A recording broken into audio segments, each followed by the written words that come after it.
दक्ष news, सामान्यांच्या हक्कासाठी नेहमी दक्ष.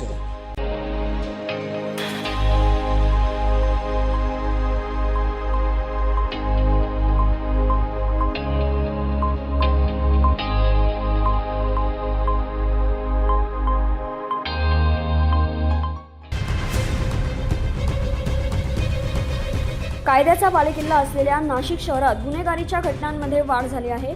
नुकताच पंचवटी परिसरातील मखमलाबाद रोड परिसरातून धक्कादायक प्रकार समोर आला आहे. खासगी दवाखाना चालवणाऱ्या एका महिला डॉक्टरला जिवे मारण्याची धमकी देण्यात आली आहे. नाशिक रोड मध्यवर्ती कारागृहात काही महिन्यांपूर्वी बंदिस्त असलेला सराईत गुन्हेगार कुंदन सुरेश परदेशी याला जामिनावर सोडवण्यासाठी त्याची प्रेयसी मानसी अनामिक वाळके हिने समोरच राहणाऱ्या नेत्ररोग तज्ज्ञ डॉक्टर तरुणीकडून तब्बल 4,97,000 रुपयांची खंडणी उकळल्याचा धक्कादायक प्रकार उघडकीस आलाय. तसेच पैसे परत मागितले तर आम्ही गुंड आहोत, मारून टाकू अशी धमकी देत दहशत निर्माण केल्याप्रकरणी म्हसरूळ पोलीस ठाण्यात कुंदनसह मानसी वाळके यांच्या विरोधात खंडणी व जिवे मारण्याची धमकी देण्याचा गुन्हा दाखल करण्यात आलाय. रोशन गव्हाणे, दक्ष न्यूज, नाशिक.